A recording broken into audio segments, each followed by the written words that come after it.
Hey everyone, it's Ben Hardy here, and in today's video we'll be comparing the Jeep Grand Cherokee 4XE to the Dodge Durango RT. This is a battle of Hemi versus hybrid. Before we get into this video, I want to give a huge shout out and thank you to the large mailer Dodge Ram here in Sandy, Utah for giving me some time with both of these vehicles. I'll include a link to their website in the description down below so you can check what they have currently. And then on a side note, if you want to save time and money the next time you purchase a car, link to my car buying guide in the description down below. Let's get into it.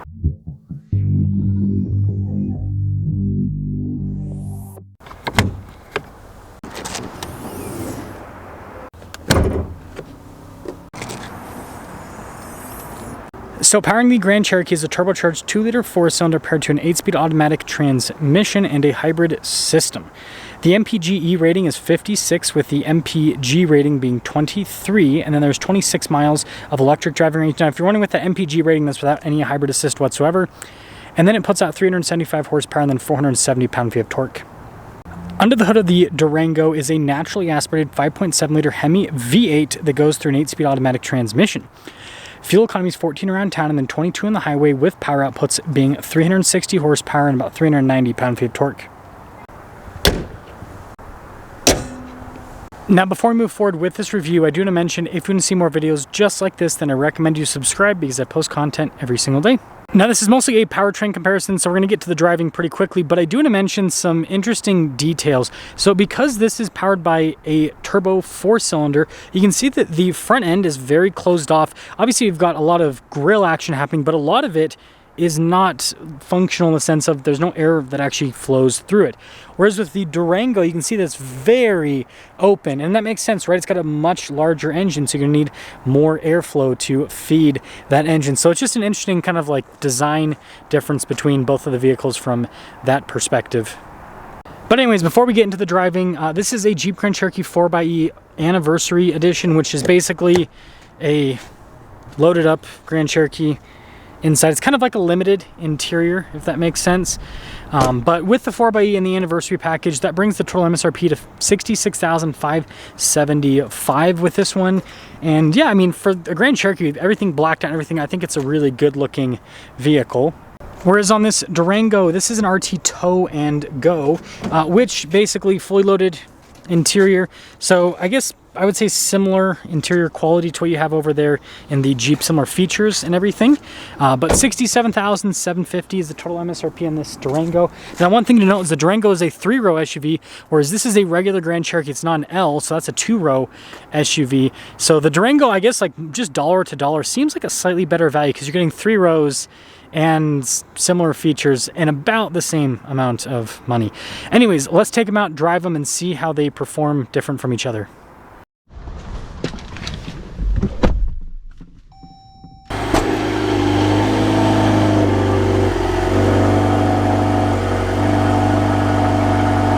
Well, let's set off in the 4xE first, and then we'll do the Durango second to see which powertrain performs the best. Now, I know some people are going to say apples to oranges because this isn't a Grand Cherokee L and they're also not the same vehicle.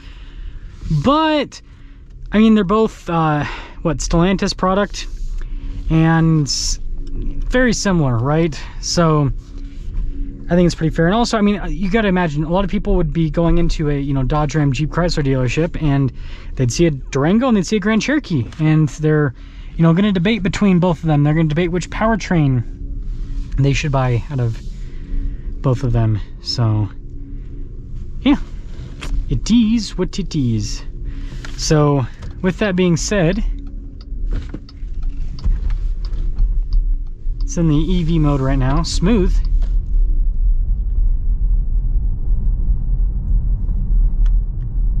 Yeah, super smooth.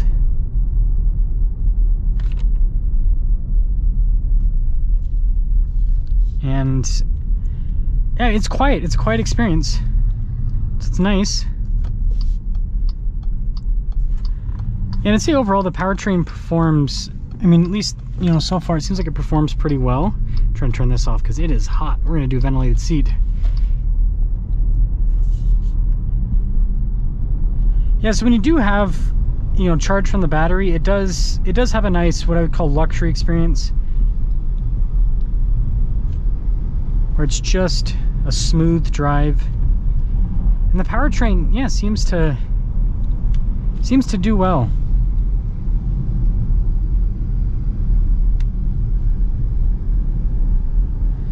And the engine's not rowdy so far, but I mean, I don't think it's... Yeah, it doesn't really sound like it's turned on yet. But it will turn on when we pop into the sport mode and get our acceleration. I will say, I do like these Jeep seats a lot. They're comfortable. The Jeep seats are kind of more open, whereas the Durango seats are definitely more bucket-like, right? A little bit more closed off. Just kind of going for a different... Hey, you can hear the engine there. Pop into the sport mode, I guess. Yeah, just going for a different buyer.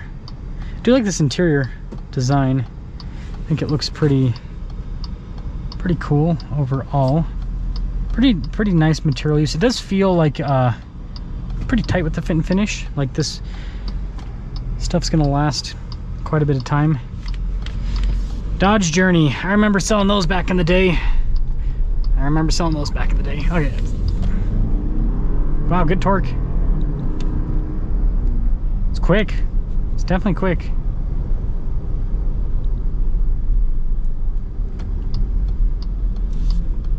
Braking's interesting. It's definitely interesting. Now this being the, you know, plug-in hybrid, you've got a hybrid mode, you've got an e-save mode, which will charge the battery, and then you got a full electric mode. It'll be interesting to see if this actually feels, because this has way more torque than the Durango and more horsepower, a little bit more horsepower, not that much more. It'll be interesting to see if this actually like perceivably feels quicker with the acceleration compared to the Durango. It should, because it's turbocharged. We're at high elevation. We're like 4,000-ish feet here. And the electric side of things, those lose no power at higher elevation. That's the cool thing about electric. So yeah, in theory, this should feel quicker than the Durango, but we'll see if reality and theory match up. So yeah, with that being said, I mean, the 4xe, it drives pretty dang well. And so, yeah, let's go and drive the Durango RT and see what the difference is.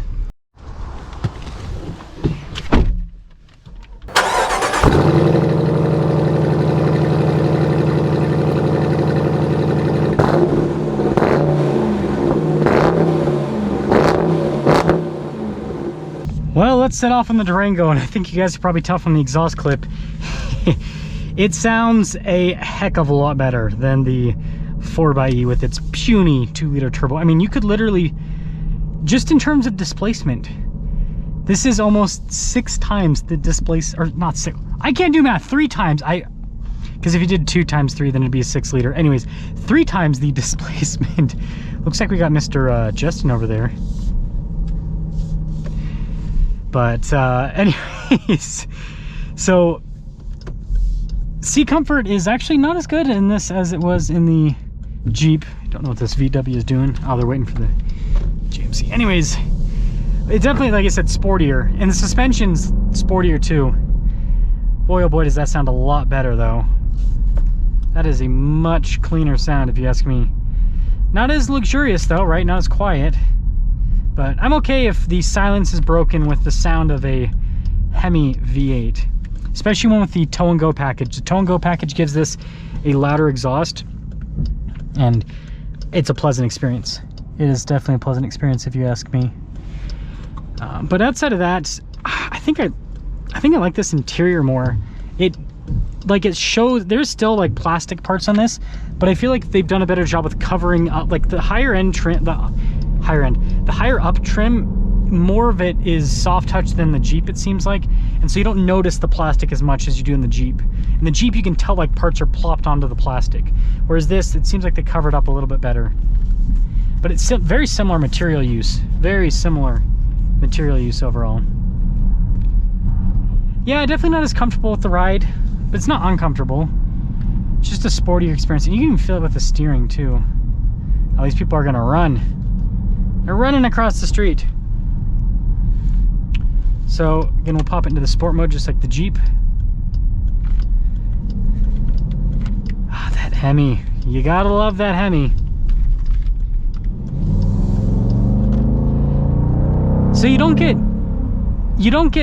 that punch you get in the 4xe right off the bat, because you don't have instant power and torque from 0 RPMs like the 4xe has. But does it feel slower? It feels, I would say, less torquey at low RPMs. Yeah, the Jeep, I mean, the Jeep, honestly, it does feel like it's got more oomph. But this doesn't feel slow. This sounds a whole lot better, though, I will say that. Sounds a lot better. So, to cap things off, 4xe or Hemi? Hemi versus hybrid. You know, I mean, it's really going to depend on what someone's looking for, right? The 4xe is obviously going to be more economical, but what I will say to give benefit to the Hemi is, and yeah, fuel light low. There you go. Economical, not as economical. I trust this more long term. I definitely trust this more long term, right? This engine's been around for quite some time, and so yeah, I think that the long, oh, also this doesn't have a 360, so the Jeep had a 360 camera system. This one does not have a 360 camera system. Interesting, very interesting. But yeah, so I think I trust this more reliability wise. Obviously not as economical. I like the sound better. This, I would rather tow with this than a 4xe. Just the V8. You got trailer brake controls from the factory anyways with this. Yeah. Even though they're, you know, phasing out the Hemi, I mean, I'm excited to see what the inline six is like, you know, as they get that in more vehicles. But in terms of this comparison, I'm going to go with the Hemi, even though it's the quote-unquote outdated powertrain. It's, yeah, it's tried and true, and it's got more than enough power, and it sounds great. And so let me know which one you'd choose.